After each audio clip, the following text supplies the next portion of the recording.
uno de los versos 20 al 25 de Génesis. Génesis capítulo 1, versos 20 al 25. Este estudio lo titulamos La creación de los seres vivientes. Es un estudio súper importante, súper importante. Recuerden que estos estudios ya los vimos, ya los analizamos hace tiempo, los estamos recordando. Y así es de que una vez más, si consideran prudente también tener sus notas, su cuaderno de notas por ahí para que en un momento dado eh, tengan también en su caso una referencia posterior para nuestros estudios, pues va a ser muy importante. Así es de que se lo sugiero, sobre todo en este capítulo, les voy a explicar por qué. Los conceptos que vamos a ver son muy interesantes y muy importantes considerarlos para futuro, porque se va a hablar acerca del alma, acerca de los seres vivientes, aquello que le dio vida a los seres, a los seres vivos. Fueron creados y en su caso vamos a ver algunas diferencias entre el aspecto eh, de la carne, lo que es vida tal cual, y el aspecto espiritual. Una vez más les recuerdo que estos estudios tienen como propósito darnos las bases para poder tener una referencia posterior en nuestros estudios y análisis de capítulos posteriores de la Biblia, de los profetas, poder entender bien o de mejor forma a los profetas y también las cartas del Nuevo Testamento.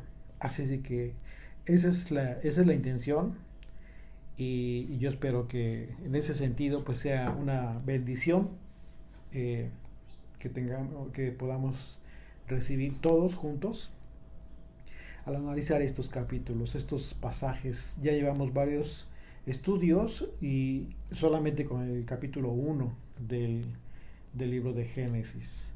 Es el capítulo base de toda la escritura. Así es de que bueno, acompáñenme por favor en sus Biblias y vamos a consagrar este tiempo, si les parece bien. Vamos a consagrar este tiempo, dedicárselo al Señor y vamos a pedirle que nos acompañe y que nos dirija en el Espíritu. Señor, gracias por este tiempo. Gracias por la oportunidad que nos das de poder recibir tu palabra, de poder recibir este día de reposo, un día maravilloso, especial, súper especial en el que tu espíritu se mueve sobre todas las naciones del mundo, como revoloteando, Señor. Y nosotros como pollitos queremos estar ahí, queremos ser cobijados con tus alas, queremos resguardarnos bajo tus alas, Señor.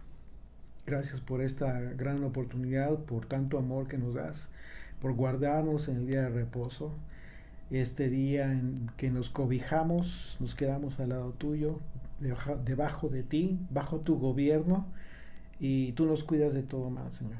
Gracias, porque esto es lo mejor, esta es una promesa que nos has dado y has cumplido, has sido fiel, Señor, hasta hoy y será así siempre, bendito Rey. Gracias por esta oportunidad que nos das también de ser guiados de tu mano, y poco a poco, como niños, Señor, como ovejas, por este camino de vida, por este camino de salvación.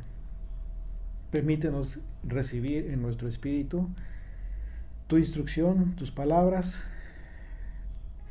la forma en cómo fuimos creados, Señor.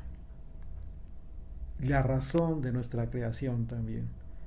Porque entendiendo esto vamos a entender el propósito divino por el cual tú nos creaste. Como seres vivos, pero también como seres racionales, Señor. Gracias, bendito Rey, por todas las bendiciones que nos das, que son riquísimas, son amplísimas. Es un gran tesoro. En el nombre de Yeshua, nuestro Salvador y amado. Amén. Amén.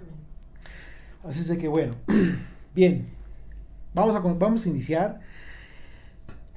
Y desde el versículo 20 dice, dijo Dios, produzcan las aguas seres vivientes. Produzcan las aguas seres vivientes. Desde el estudio anterior vimos que el Señor habla de las aguas. Desde el primer estudio, desde el primer versículo, se habla de todo esto. Y el versículo 2 también.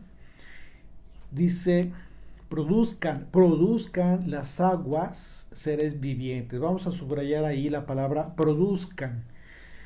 Y aves, seres vivientes y aves que vuelen sobre la tierra en la abierta expansión de los cielos. Y vamos a analizar con detenimiento esta expresión. Dice, produzcan las aguas. Recuerden que hasta este momento ya entendimos que las aguas se dividieron. El Señor dividió las aguas de abajo de las aguas de arriba. La raquia, esta expansión, este velo que el Señor estableció para dividir las aguas de arriba de las aguas de abajo. En este sentido, pongamos atención al mandamiento que recibe la creación. Dice, produzcan las aguas, seres vivientes. No está especificando solamente si las aguas de abajo o las aguas de arriba. De manera general, iban a crear seres vivientes. Y dice, y aves que vuelen sobre la tierra en la abierta expansión de los cielos. Y creó Dios los grandes monstruos marinos y todo ser viviente que se mueve, que las aguas produjeron según su género, y toda ave alada según su especie. Aquí vamos a subrayar ave alada. También es muy interesante. Según su especie, y vio Dios que era bueno. Vio Dios que era bueno. Aquí Fabi nos está compartiendo el concepto hebreo de produzcan. Vamos a analizarlo con detenimiento. Si gustan tomar nota desde ahí o copiar y pegar en sus notas. Así es de que en este quinto día fueron creados los animales en las aguas y las aves en los cielos. Y si en el quinto día entonces fueron creados los animales en el agua, resulta entonces muy interesante conocer esta implicación de la palabra produzcan, la expansión que resultó en un mandamiento para la creación. Y la palabra hebrea que aquí Fabi nos está compartiendo como la palabra produzcan es la palabra sheretz, que tiene que ver con una masa activa de animales diminutos, tanto acuáticos como alados. ¿Ya se dieron cuenta? Es decir, este mandamiento generó vida a través de las aguas. Cada vez que estemos hablando de estos conceptos, cada vez que hablamos de aguas, tú ya sabes de qué estamos hablando, tanto en el aspecto físico como en el aspecto espiritual. Entonces tu mente tiene que trabajar cuando estás leyendo la escritura, en lo que ya comprendiste. No se trata de leer por leer, sino de leer detenidamente, de tal manera que conforme vas leyendo, tu mente ligada a tu espíritu esté comprendiendo lo que estás leyendo. Dice que estamos hablando de las aguas que crearon vida. ¿Ok? Y esa es la razón por la cual no se habla de los mares específicamente, sino de las aguas, en referencia a las aguas de abajo y a las aguas de arriba. Así es que ambas aguas produjeron seres vivientes como si fueran enjambres creados, es decir, infinidad de seres vivos. Por ejemplo, la palabra hebrea para insecto, alado, es la misma palabra que se utiliza para la palabra produzcan. Es la misma palabra, sheretz, insecto alado. Levítico 11, vamos a Levítico 11 para ver este ejemplo. Levítico 11, verso 20. Dice, todo insecto alado, sheretz, que anduviere sobre 4 patas, tendréis en abominación.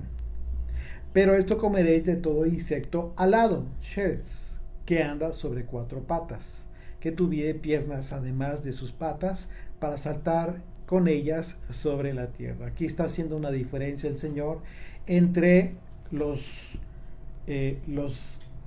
grillos, que son aptos, ¿sí? Que tienen esta característica, ¿sí?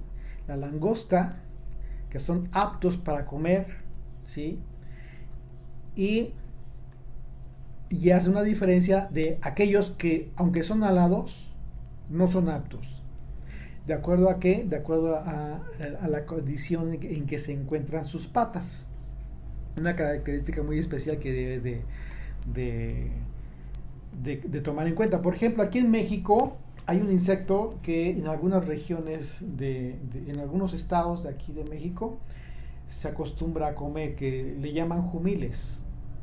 Son unos insectos pequeños, son muy olorosos, tienen un olor fuerte y las personas lo comen como si comieran grillos. Sin embargo, es algo diferente. Los jumiles no son aptos, no son animales que puedas tú consumir como considerándolo alimento. Los grillos sí, son muy sabrosos. Así es de que bueno, aquí en el hebreo, ahora bien, en el hebreo, esta expresión, tenemos la expresión Nefesh Hayah. Nefesh Hayah. ¿Qué significa esta expresión? Tal cual significa seres vivientes, de manera general. Nefesh Hayah, seres vivientes. Y de forma general, ya sea humanos o animales. Aquí esta expresión es una referencia genérica. Y la raíz de la palabra nefesh, que significa ser, ¿sí? Es la palabra hebrea nafash. Una es nefesh y otra es nafash. La raíz de nefesh es nafash, que en su raíz significa respirar. ¿Ok? Un alma, ser,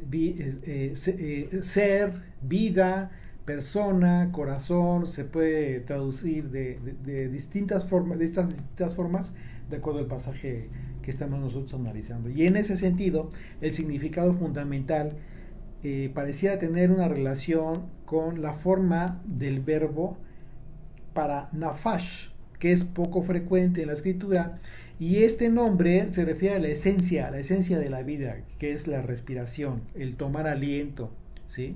Recordemos cuando fue creado el hombre, para que pudiera considerarse que tuvo vida, el Señor le dio su aliento. Sin embargo, de este concepto concreto se fueron desarrollando una cantidad de significados un poco más abstractos.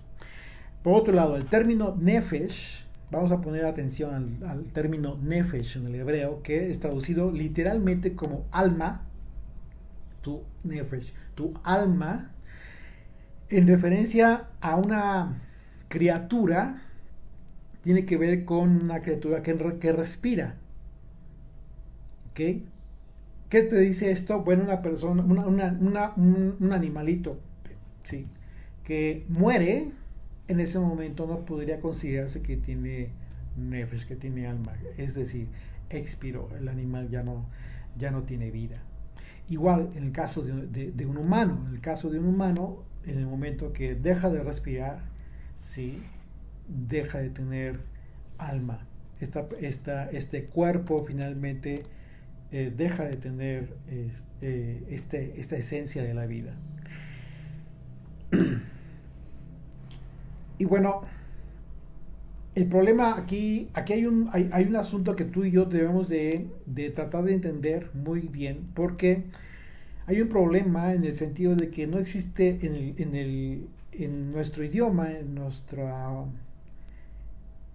forma de entender los conceptos, ¿sí? En el castellano, no hay un concepto equivalente en el hebreo, ¿sí? De la idea de alma. O sea, no es exactamente lo mismo, no se piensa igual. Recordemos que los conceptos que tenemos y que expresamos son comprendidos ya de una forma. Y en el hebreo, en ocasiones, los conceptos que se expresan son comprendidos de una forma distinta. No necesariamente siempre es igual. En el sistema hebreo no se conoce una combinación u una oposición de los términos cuerpo y alma, que son de origen griego más bien, y griego y latino. Más bien en el hebreo se contraponen, son dos conceptos que se encuentran en la tradición grecolatina. Por ejemplo, el ser interior, ¿sí? El ser interior, y por otro lado la apariencia externa. Por ejemplo, los demás pueden ver en ti, ¿sí? ¿Qué es? ¿Es tu aspecto interior? No, no necesariamente es tu interior, no lo pueden ver. Lo que somos, lo que somos para nosotros mismos es normalmente lo que se contrapone a lo que otros ven en ocasiones. No necesariamente, o sea, es decir, como hay un dicho que dice, eh, caras vemos, corazones no sabemos, ¿no? Algo así, algo así dice, ¿no? Realmente tú puedes pensar que yo soy de una forma, y el día de mañana que tú me conozcas personalmente, en trato personal, quizás pienses diferente ya. Puedes decir, no, pues realmente no era como yo pensaba, ¿verdad? Y a lo mejor puede ser mejor o puede ser no tan agradable. La sorpresa. Y en ese sentido, el ser interior es nefesh, tu ser interior, ¿sí? Mientras que el ser externo, ya en el concepto hebreo, tendría que identificarse como Shem, el ser, que normalmente en la escritura se traduce como nombre. ¿Okay? Por esta razón, en los pasajes del Antiguo Testamento, Nefesh se traduce como vida o como ser, en el sentido de personalidad o de identidad. Es un aspecto un poquito técnico, sí, yo les comentaba, pero sí es muy importante que lo podamos entender. ¿Por qué? Porque es importante que entendamos, y si es necesario que este estudio lo vuelvas a escuchar una vez más después, más detenidamente, sí te lo recomiendo. ¿Por qué? Porque una vez que tú lo entiendas, vas a comprender mejor el aspecto de la divinidad de Yeshua, a pesar de que se hizo carne. Sí se hizo carne, vivió entre nosotros, eh, pero a partir de que nace el Señor, se hace carne, ¿sí? Viene al mundo y se hace carne, en él se da una condición a partir de ese momento de corrupción por causa de la carne y la sangre, ¿sí? Y en ese momento, no solamente en la cruz, sino a partir de ese momento ya hay un grado de separación, un grado de separación, porque el Padre siempre estuvo con él, pero hay un grado de separación por causa del pecado original de Adán. El postrer Adán, que aunque no tuvo pecado, al hacerse carne, contrae esta condición. Es decir, se humilla. A eso nos referimos cuando el Señor se humilló, ¿sí? Por amor a nosotros. Se hizo carne, se degradó a sí mismo y no le importó, ¿sí? ¿Por qué? Porque sabía que el propósito era la salvación de su pueblo. Así es de que, entendiendo el concepto de Nefesh, ¿sí? La raíz, etcétera, estos conceptos que acabamos de mencionar, tú vas a entender un poco mejor que a pesar de que Yeshua se hizo carne, muy a pesar de eso, jamás perdió su condición de divinidad. Y a pesar incluso de su condición de carne y sangre, de traer ya, haber adquirido ese pecado desde que nació, un pecado natural, original de Adán, él nunca estuvo limitado en nada. Y no solamente lo podemos confirmar a través de sus maravillas, de todos los milagros que él hizo, No solamente a través de eso, sino incluso lo podemos confirmar a través de aquel evento en donde sus discípulos fueron testigos de haber visto el reino de los cielos en el momento de la transfiguración. Él no había ascendido, pero aún así, su condición de carne y sangre no le limitó al Señor para transfigurarse y estar con estos dos varones que representan los profetas y la ley. Así de que por eso es muy importante entender el tema del alma como tal y el ser, el aspecto físico natural de la persona. Son dos conceptos que en ocasiones se puede llegar a confundir. En ocasiones sí, normalmente la escritura los relacionan un concepto con el otro, pero cada concepto tiene un aspecto muy especial que debemos comprender y tener claro. Acompáñame a Levítico capítulo 17, por favor, ahí en el versículo 11. Dice, porque la vida, nefesh, de la carne, la vida de la carne en la sangre está. Y yo os la he dado para hacer expiación sobre el altar por vuestras almas. Y almas aquí se traduce como nefesh igual. ¿Ya te diste cuenta?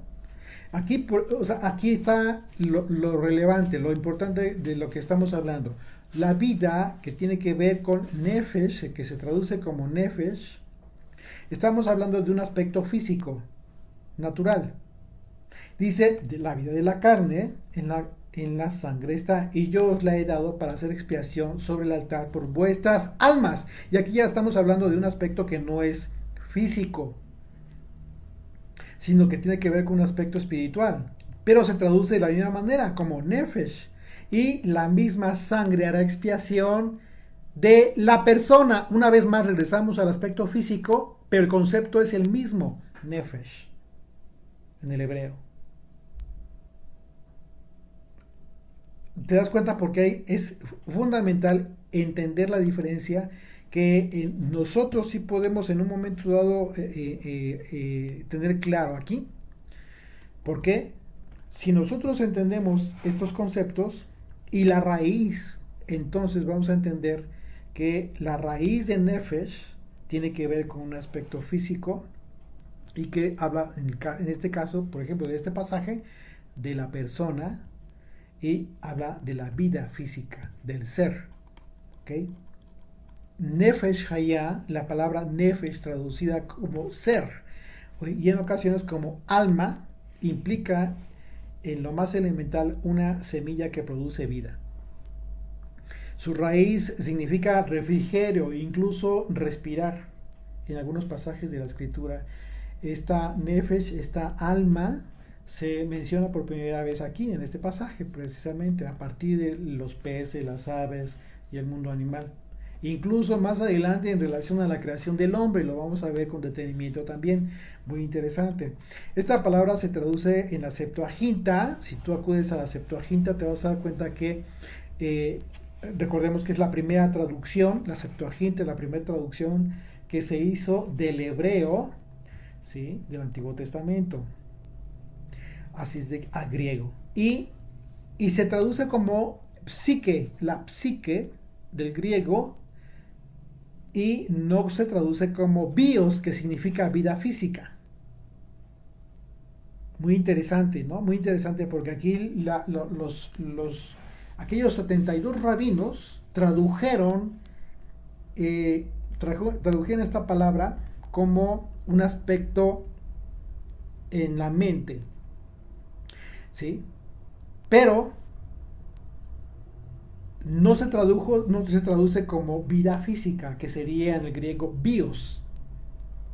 La psique del griego, alma, es un concepto procedente de la cosmovisión antigua Grecia, de Grecia. O sea, de ahí viene.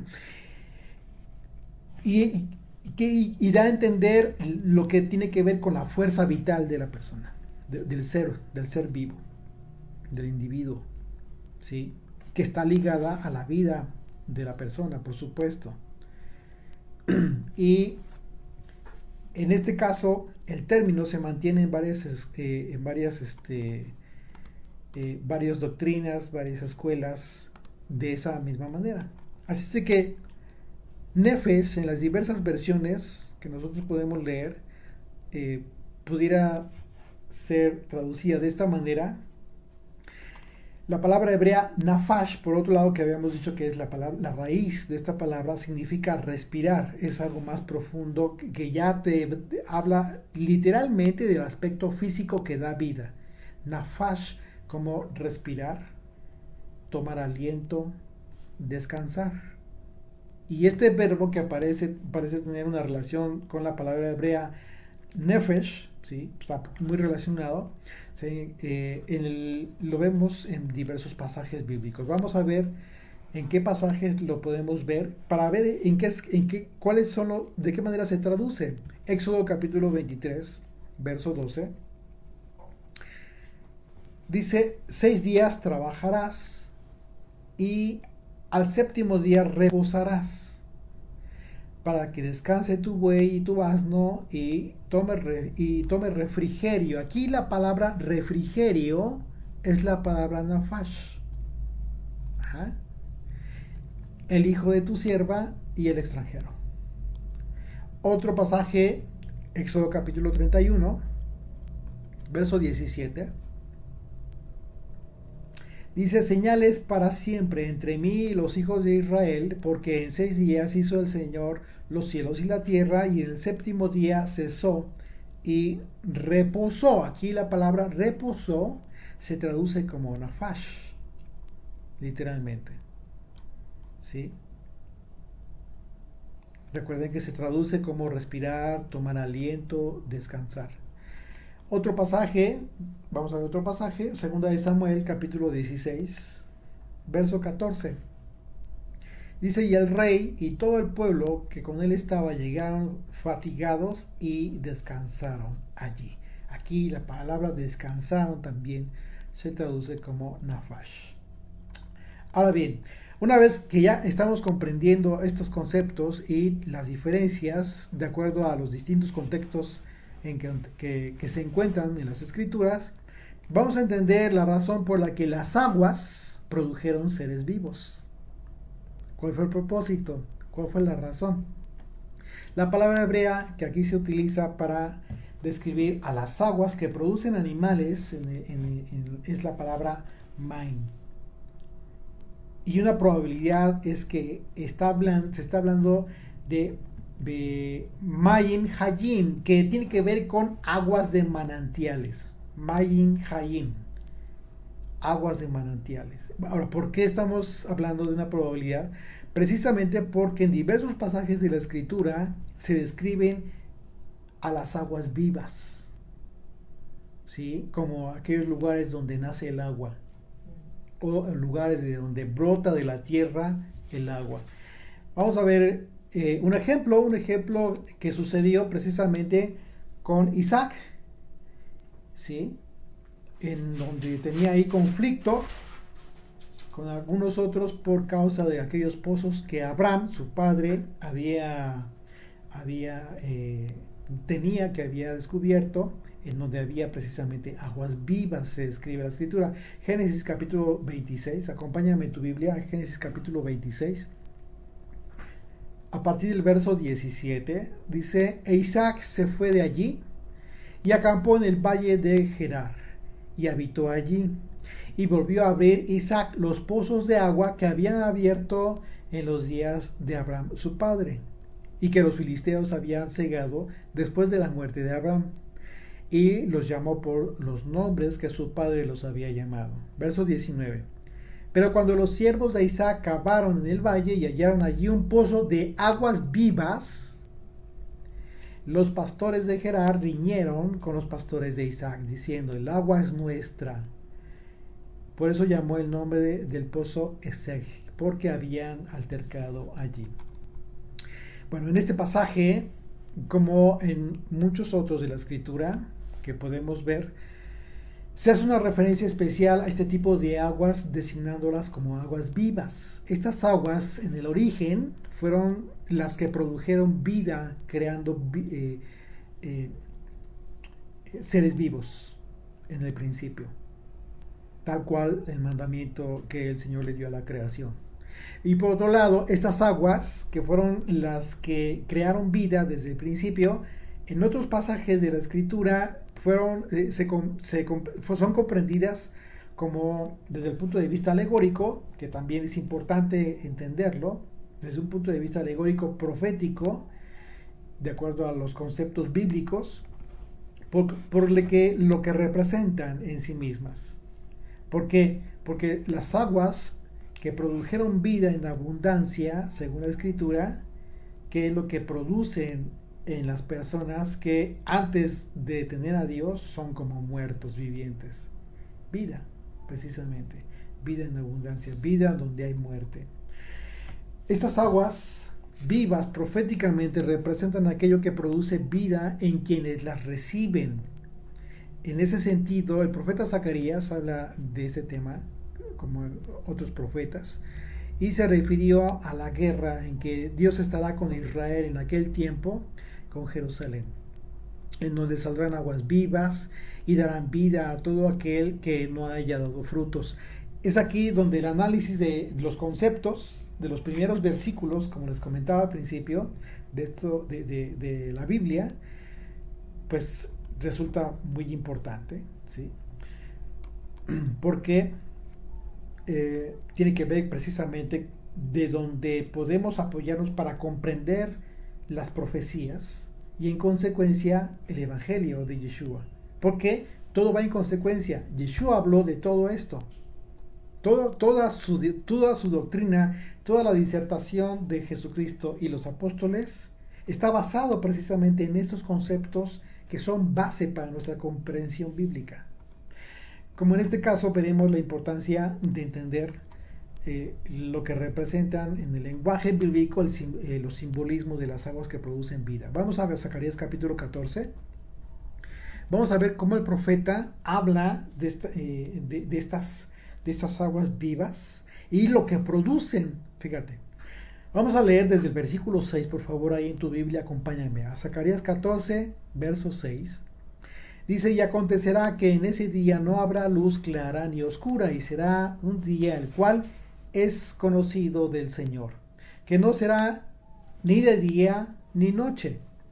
Pero sucederá que al caer en la tarde habrá luz. Acontecerá también en aquel día que saldrán de Jerusalén, ¿qué? Aguas vivas.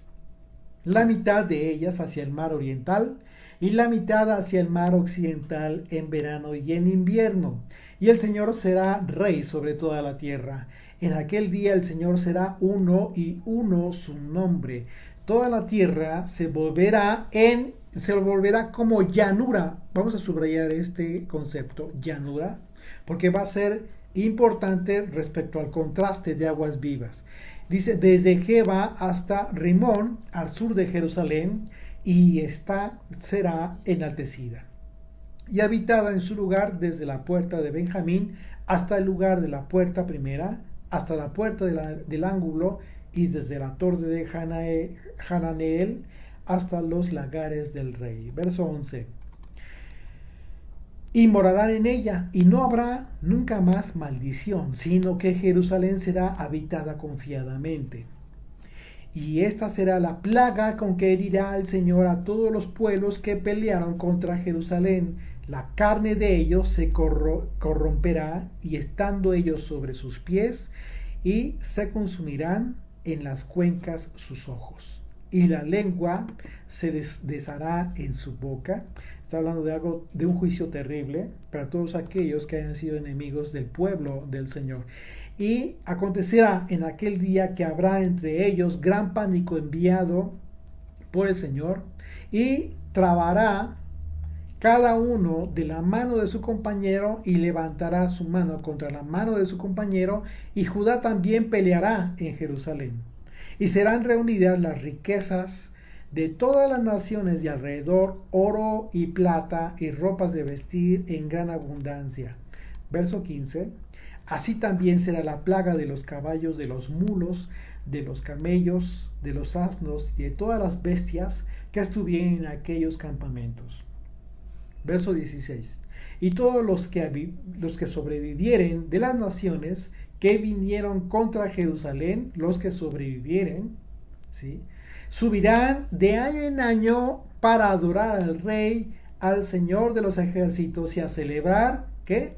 La fiesta de los tabernáculos, Sukkot, la fiesta que representa el reinado del Rey, del Mesías. Verso 17, y acontecerá que los de las familias de la tierra que no subieren a Jerusalén para adorar al Rey, el Señor de los ejércitos, no vendrá sobre ellos lluvia. Aquí vemos el agua. Y si la familia de Egipto no subiere y no viniere sobre ellos, no habrá lluvia. Vendrá la plaga con que el Señor herirá las naciones que no subieren a celebrar la fiesta de los tabernáculos. Esta será la pena del pecado de Egipto y del pecado de todas las naciones que no subieren para celebrar la fiesta de los tabernáculos. Bueno, en esta porción de la profecía de Zacarías, llanura, aquí la palabra llanura es la palabra Arabá. Es muy interesante porque esta palabra significa literalmente oscuridad. Y ya en el lenguaje simbólico bíblico, tú ya sabes lo que tiene que ver oscuridad, ¿sí? Desde no conocer la escritura, desde no tener a Dios, desde ser muerto en vida, no haber resucitado en Jesucristo, ser un incrédulo, en fin, todo eso que tú ya sabes. Pero aún más, significa oscuridad en el sentido de esterilidad. Y esto es más grave. Esto es más grave. ¿Por qué? Porque estamos hablando de una llanura. Estamos hablando de un lugar que puede ver agua, sí, pero sin vida. Es estéril. Por ejemplo, el mar salado. ¿Sí? El mar muerto. ¿Es agua? Sí, es agua. Pero todo lo que llega ahí, todo animal que llega ahí muere. Es un agua sin vida. Así es de que Arabá, por eso, si me acompañas, si no te fuiste de ahí, de ese pasaje bíblico, fíjate lo que dice una vez más, verso 8 de Zacarías 14. Acontecerá también que en aquel día que saldrán de Jerusalén aguas vivas. ¿Sí? Y luego dice verso 10. Toda la tierra se volverá como llanura desde tal lugar a tal lugar. O sea, está hablando de un contraste. De un contraste. A pesar de que de Jerusalén van a salir aguas vivas.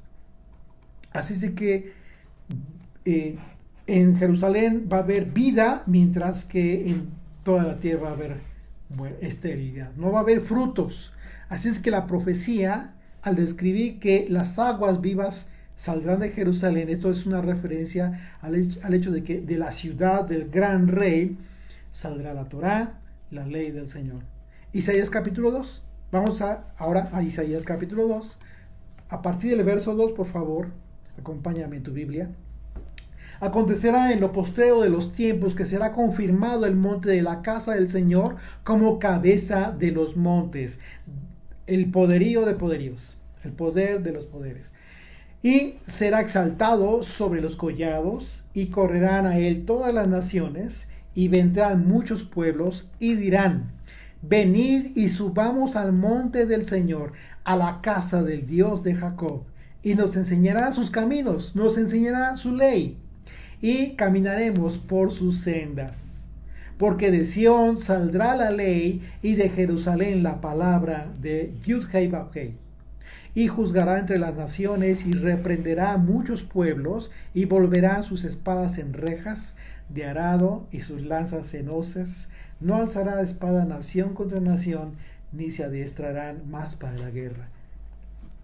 ¿De qué tiempo está hablando? Del tiempo de paz. El tiempo en que, del siglo del Señor, ya no el siglo del hombre.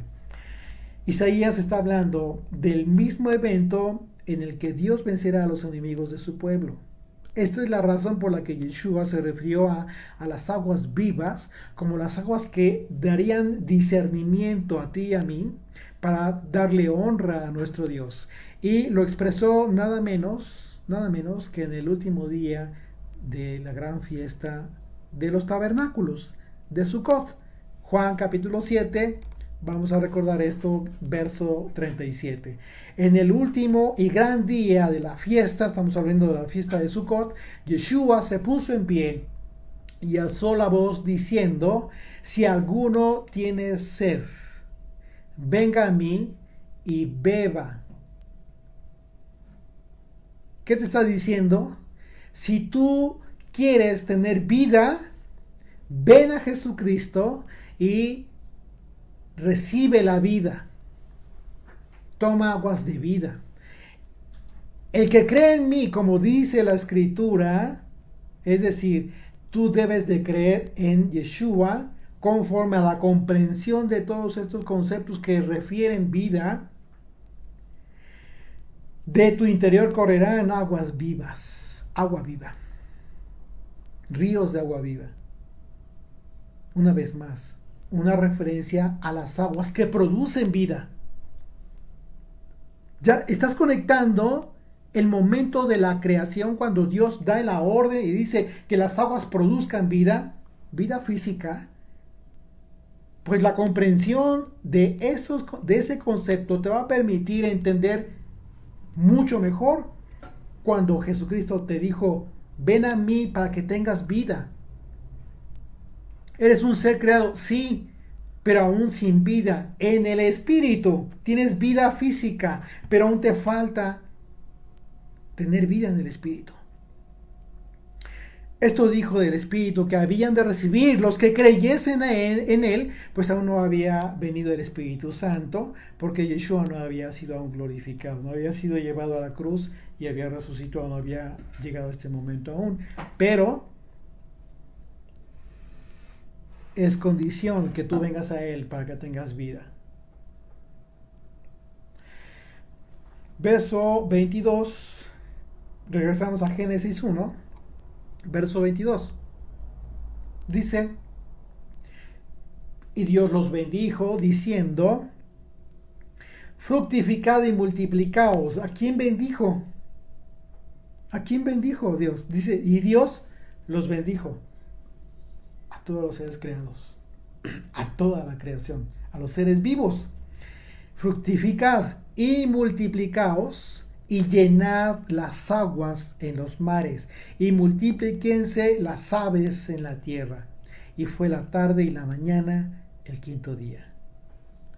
Luego dijo Dios: produzca la tierra seres vivientes según su género, ¿sí? Bestias y serpientes y animales de la tierra según su especie. Y aquí ya está dando un mandamiento del Señor para la creación de animales que estarían sobre la tierra. Verso 25: e hizo Dios animales de la tierra según su género. Fíjate bien lo que dice la Escritura: e hizo Dios animales de la tierra, de la propia tierra los creó, según su género, y ganado según su género, y todo animal que se arrastra sobre la tierra según su especie. Y vio Dios que era bueno. Bueno, no importa qué tipo de animal sea, Dios vio que era bueno. ¿Por qué? Porque todo lo que creó el Señor es bueno, y todo conforme a su especie, conforme a su especie fue creado, conforme a su género, y todo iba a cumplir. Todos estos seres creados iban a cumplir con un rol importantísimo en el ecosistema de la creación. Un ecosistema que lamentablemente el hombre se ha encargado de perjudicar cada día. Pero obviamente el Señor está en control. Ha permitido que en un momento dado la condición natural del hombre en la que se encuentra, pues continúe perjudicando la tierra, porque a final de cuentas esto ha traído un conflicto, un problema para el hombre mismo. Y esto debemos entenderlo en ese sentido. No significa que Dios nos haya olvidado o que Dios sea injusto de ninguna manera. Todo cae por su propio peso, pero tendrá que llegar el momento en que Dios diga hasta aquí. Y entonces llegará el momento del fin, es decir, el momento en que regrese el Señor, el momento en que regrese Yeshua será el tiempo del anuncio de la restauración muy pronta de todas las cosas. Y hablamos de una restauración no solamente en cuanto a Israel, el pueblo del Señor, sino de toda su creación. ¿Ok? Así es de que bueno, aquí en este pasaje que acabamos de leer vemos la palabra monstruos en el hebreo, que es la palabra tanim. Y la palabra se usa en referencia a monstruo marino o también un monstruo terrestre, en referencia a un animal acuático o terrestre de gran tamaño.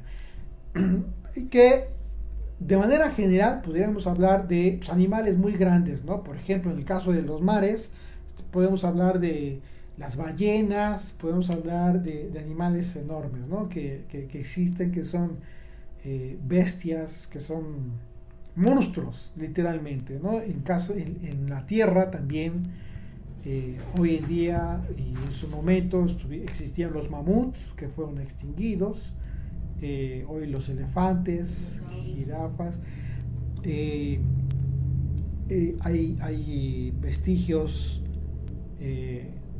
acerca de la existencia de los dinosaurios, por ejemplo, en fin, en fin.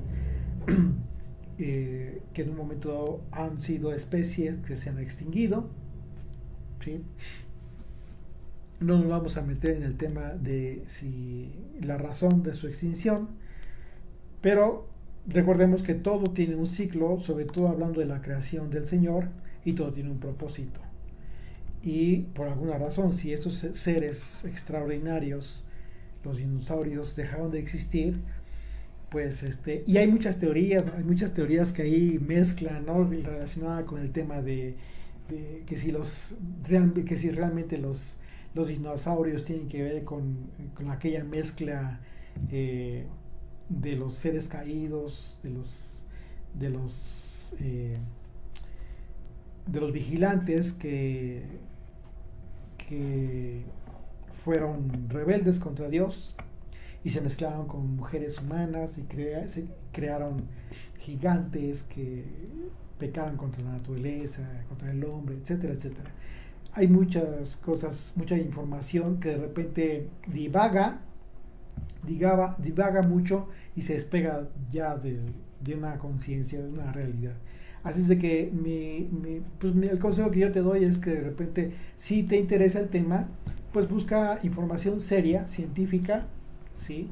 Que en ocasiones es más sano, en ocasiones leer, que simples hipótesis inventadas o muy imaginarias de gente que busca mucho el sensacionalismo.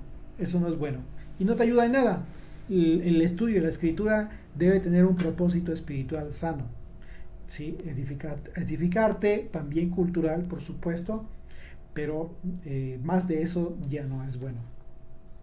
Así es de que bueno, acerca de esos animales creados, tanto en los mares como en la tierra, la escritura nos habla de diversos pasajes de monstruos, ¿no? Monstruos creados por el Señor. Y hay en el libro de Job se mencionan estos, tanto en el aspecto del monstruo terrestre como el monstruo marítimo. Acompáñame a Job capítulo 40, por favor. Job capítulo 40, a partir del verso 15, vamos a leer, dice, he aquí ahora Behemoth, el cual hice como a ti. Dios está hablando, él está hablando a Job, él está diciendo, yo creé a este monstruo y también te creé a ti. Yo soy el creador de ambos, ¿sí? Un ser racional y un ser irracional. Dice, hierba come como buey. He aquí ahora que su fuerza está en sus lomos y su vigor en los músculos de su vientre. Su cola mueve como un cedro y los nervios de sus muslos están entretejidos. Sus huesos son fuertes como bronce y sus miembros como barras de hierro. Imagínate la descripción que está haciendo de este ser creado. Es un monstruo que literalmente es traducido como Tanin, que fue creado como un ser terrestre, pero la escritura también habla, por otro lado, de otro monstruo creado, pero marítimo, y se le describe como el Leviatán, literalmente, y que es el mismo, en el mismo libro de Job también se describe, y el Señor lo refiere como un monstruo marítimo.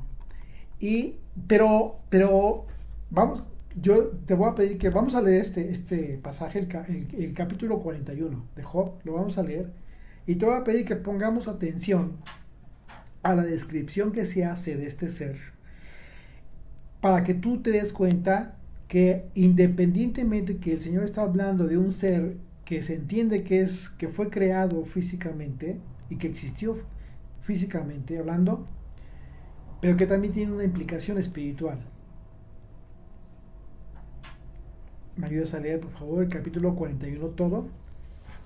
¿Sacarás tú al leviatán con anzuelo o con cuerda que le eches en su lengua? ¿Pondrás tu soga en las narices y horadarás con garfio su quijada? ¿Multiplicará él ruegos para contigo? ¿Te hablará él lisonjas? ¿Hará pacto contigo para que lo tomes por siervo perpetuo? ¿Jugarás con él como con pájaro o lo atarás para tus niñas? ¿Harán de él banquete los compañeros? ¿Lo repartirán entre los mercaderes? ¿Cortarás tú con cuchillo su piel o con arpón de pescadores su cabeza?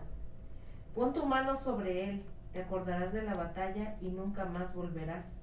He aquí que la esperanza se acerca de él, será burlada, porque aún a su sola vista se desmayarán. Nadie hay tan osado que lo despierte. ¿Quién, pues, podrá estar delante de mí? ¿Quién me ha dado a mí primero para que yo restituya? Todo lo que hay debajo del cielo es mío.